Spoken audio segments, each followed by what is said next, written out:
Bismillahirrahmanirrahim. Assalamu alaikum. This is Rustam, and this is my second lecture on the topic sociolinguistics. Today I'll be talking about culture and language.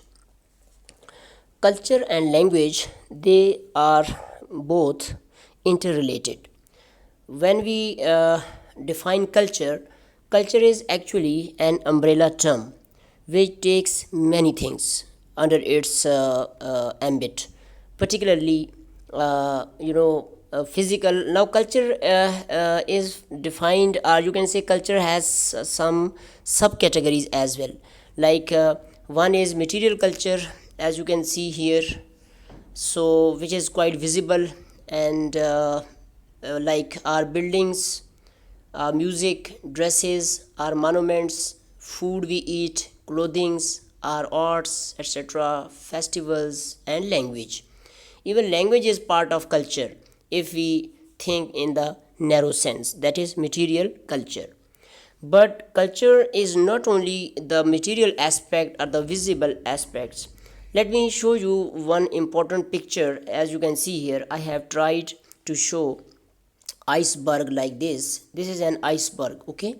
So if we just if I draw a line like this, so this material culture is only the tip of the iceberg. Whatever we see, the aspect of the culture which we see is just a very minute part, okay? So let's say it's a visible part. Whatever we see on the surface, it is whatever we are in awareness of, our observable part. So this part is just a very small part of culture.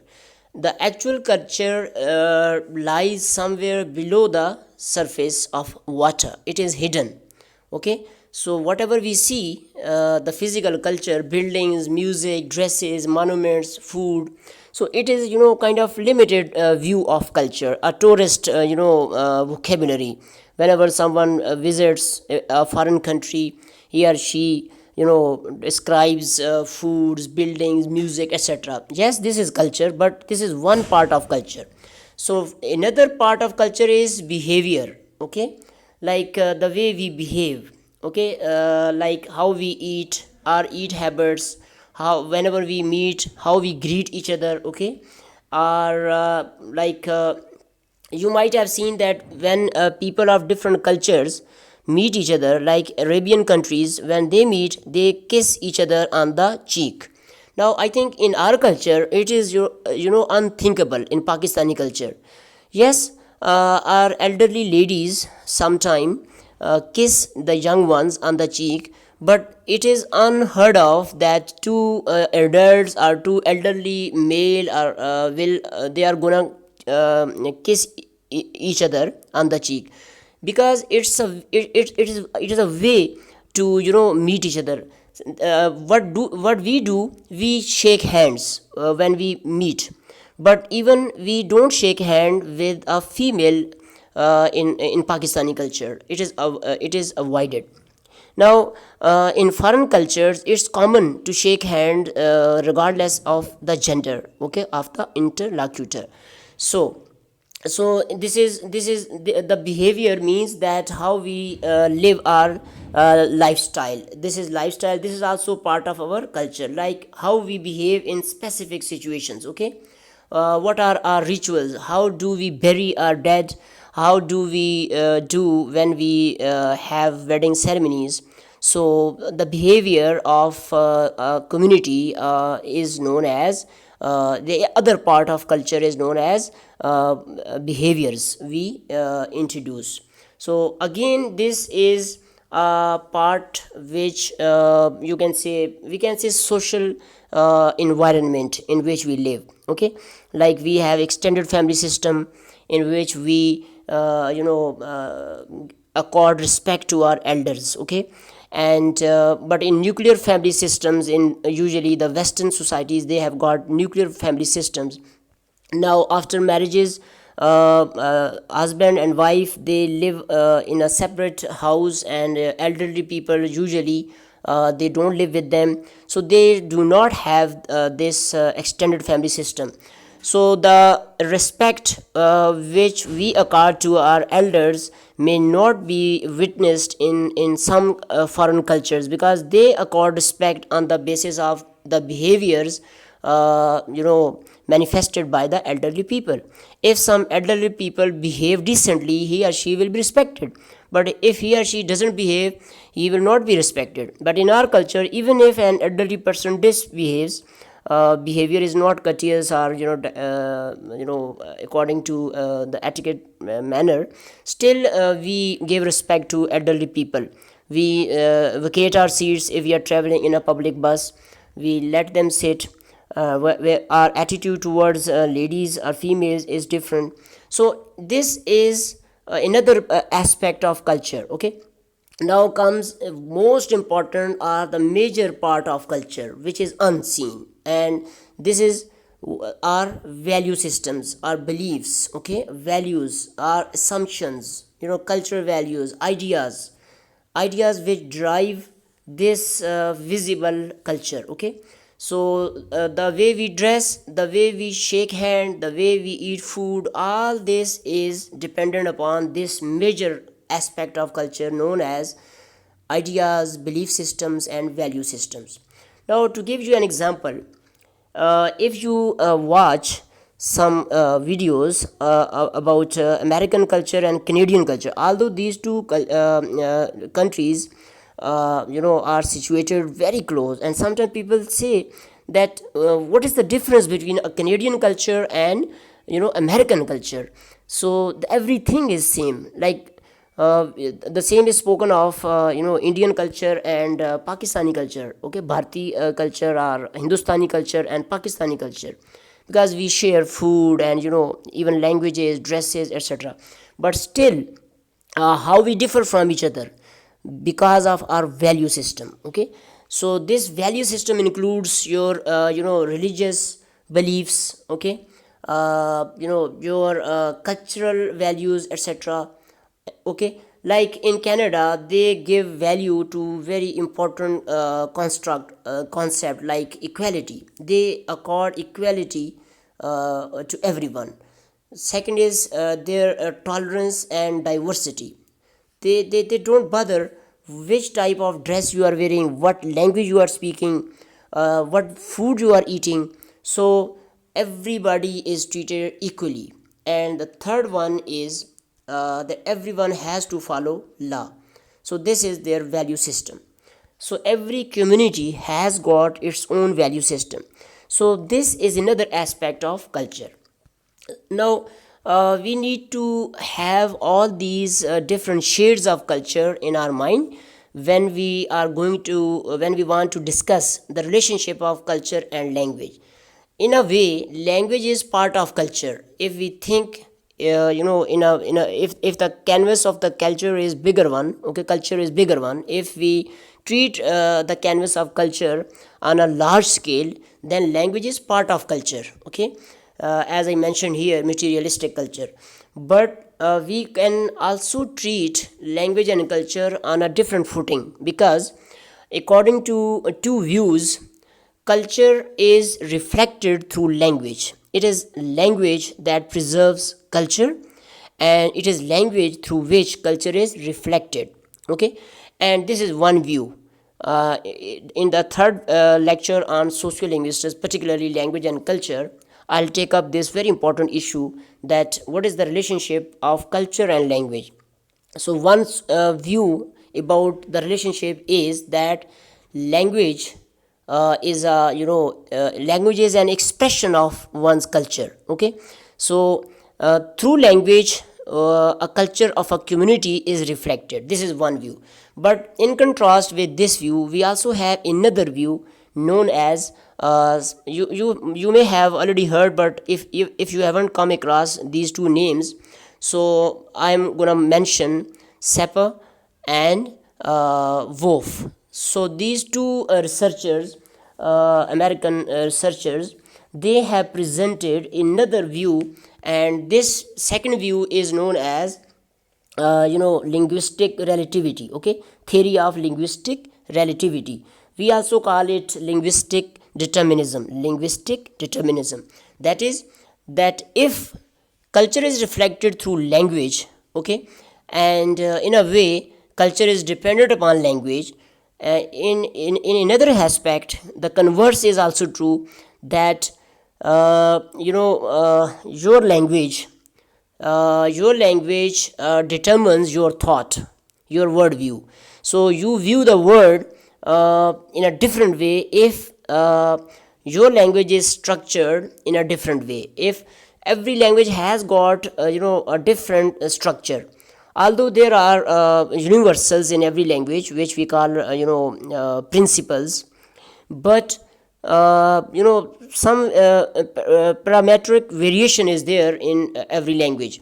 So your language delimits, or what should I say, that your mind is encapsulated in your language. So your thoughts are controlled by the language you speak. This is a very extreme view of Sapir-Whorf hypothesis, although they may not have said all this when they propounded their hypothesis. But the strongest interpretation of this hypothesis is this, that your language determines your worldview. You view the world according to the language you speak.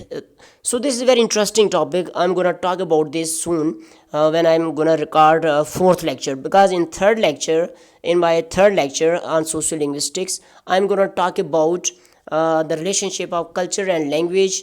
I'm presenting view number one, that is, language is a medium. Language is a vehicle through which we express culture.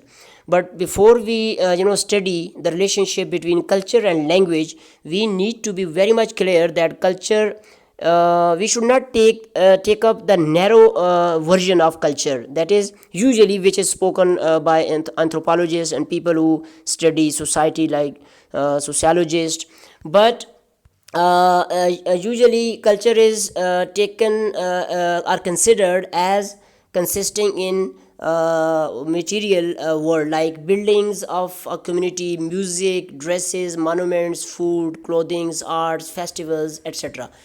Yes, this is culture, but this is not the only culture, because culture has also some behaviors. The way we behave, our traditions, our rituals, they are also culture.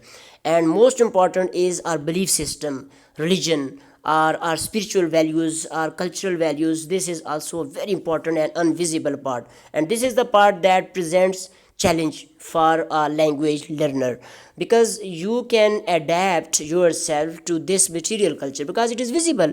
You see how people eat, how people dress, and if you want to get assimilated into a foreign culture, you can adapt your dress or your music or your buildings according to this foreign culture. But the second and most important, or the major part of culture, consists in belief system, which is not visible, which is invisible.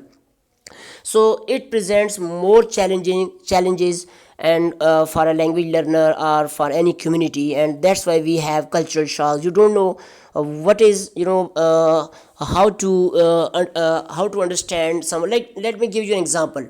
Recently I was watching a video lecture by a very important researcher, PhD researcher, and she mentioned that she worked in Japan for some time of her life, and she was given the task from her boss to give feedback to the managers of the factory or whatever. And she said that she acknowledged the hard work of the managers, and she appreciated, and she said that they were doing a nice work and excellent work and this and that. And she says that later on her boss called her and said that this she should not have praised the managers on their excellent work, because in Japanese culture they think that if you praise someone highly, that person, the person who has been praised, he or she is gonna sit on her success, on his or her success. The fight will be no more. So the worker or the manager or the person is going to become complacent. So she said that she should not have praised their work in a highly motivational terms. So this PhD researcher says that she was surprised because according to her culture, everyone's work has to be acknowledged, and people who are toiling hard, they must be acknowledged and appreciated, and their work must be praised. But she quoted Japanese culture, that and she says that this was the hidden part of Japanese culture. So this is the hard part we have to learn. We have to, it takes a lot of time into getting the other culture. So whenever we read literature from foreign countries, like novels, stories, and all the values have been preserved in literature. So it is not only the language, but it is the culture which is reflected there. So the relationship between culture and language is very interesting relationship, and it will be inshallah discussed in future lectures. But while you are listening to any video, be it from me or from anyone else, because there are lots of videos available on YouTube, but different presenters, you can listen to every video. But every presenter tries to explain the same concept using their own vocabulary, their own personal style. So you are recommended, I recommend that, I suggest rather, that you must listen to every video, be it from me or from anyone else, and you are going to kind of make your own formulate your own notion about this topic, culture and language. So your approach should be eclectic approach. I mean, you should be listening to everyone, and you should formulate your own theory about everything. So but be mindful that whenever you listen to any video on culture and language, so you must not have only one aspect of culture, that is material culture. Rather, you should think that there is also social culture, social environment, like family system. Like in our language, we have in English language, we have only the word cousin or uncle, because they usually have nuclear family system, but we have extended family system. So we have the word like mamuzad, khaluzad, pupazad, tayazad, chachazad. So these words, although these are language, this is language, but this language gives a clue to the cultural background.